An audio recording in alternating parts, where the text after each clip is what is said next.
Alright, this is Guillaume at Midwestern Gardener, and today we're going to begin to work on our straw bale gardening.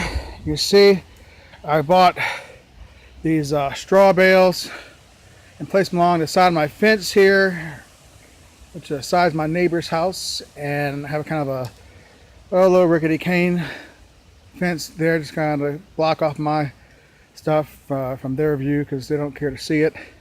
In any case, the canes will be a nice lifting up for. I'm going to be putting sweet potatoes in the straw bales once they get cured a little bit.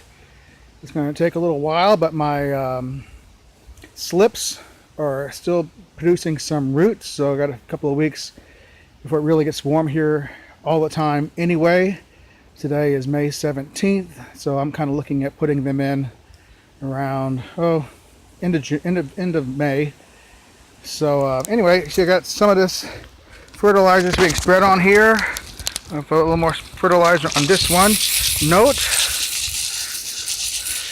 that the hay, that's just rather the straw, is cut in up.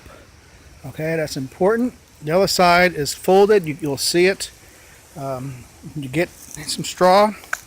I paid basically $5 a bale.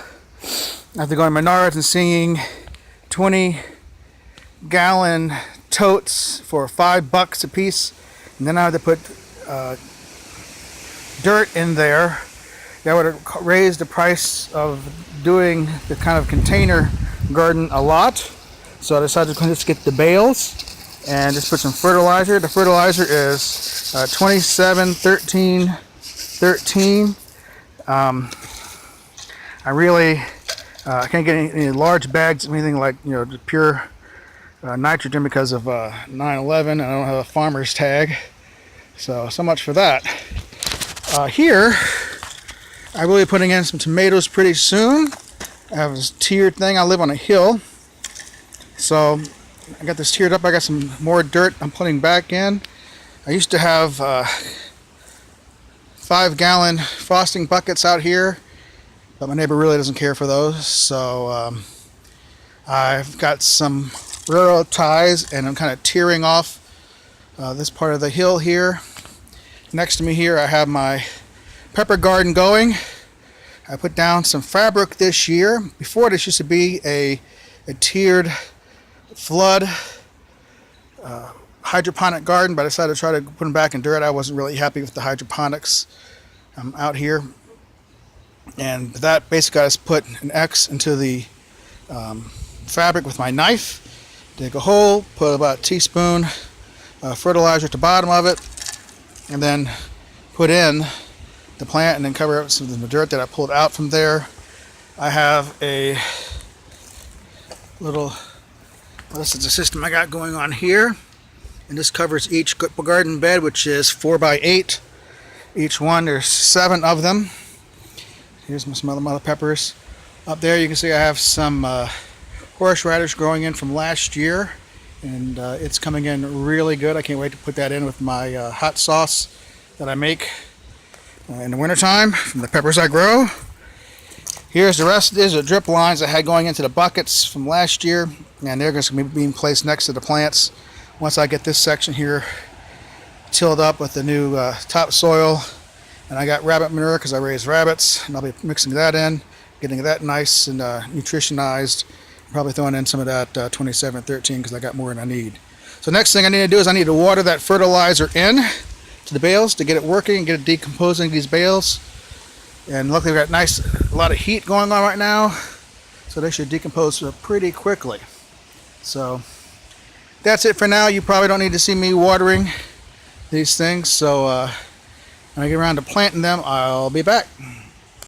Couple things, I got some squash in here and some eggplant that I need to still transplant. The squash is going to go around the edges of the garden. I can work it in into the garden underneath the other things. These are these are tomatoes that I'm planning on going in. I showed you earlier.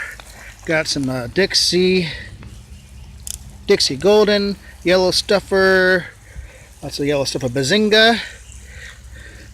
Got some serrano peppers over there. Over here, Stripe Canyon, Brandywine Yellow, more Brandywine Yellow. Got some rhubarb going on. And this garden here, this is mostly ajicito, which is a C. piccatum, and it's one of the hottest. The piccatum's running around 100,000.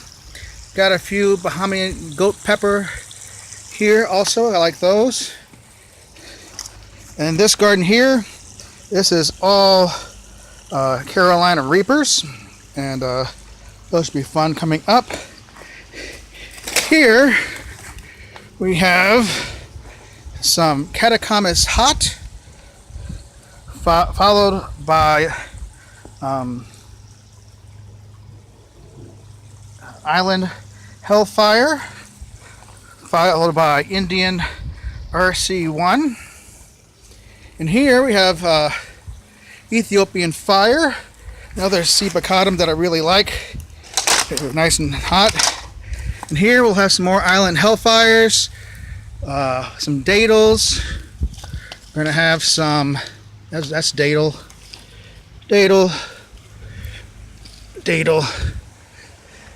and up here are going to be my goat weeds, and then of course you see my asparagus that's come up. There's a garlic from last year coming up. Got my onions going. I'm not really happy with my job on growing onions, so we'll see how that goes later. We'll show you more in a little bit. Thank you. Bye. Sweet potato slips. I got some purple passion. I ordered these. They didn't have any leaves on when I got them, and put them in some water. Wow, they're really drinking up that water. I had it filled yesterday, but I wanted to get them some leaves before getting them out in the garden and getting some new roots. These were a lot better. These are my Carolina Ruby. They had a good amount of leaves. Of course, they still got any roots, and again, they're starting to soak up the water also. This is a white sweet potato. Now these I'm actually growing the slips. You can see this one right here coming out, and it's throwing some roots out. But as it sends up these shoots here, when they're getting big enough, you can take them off.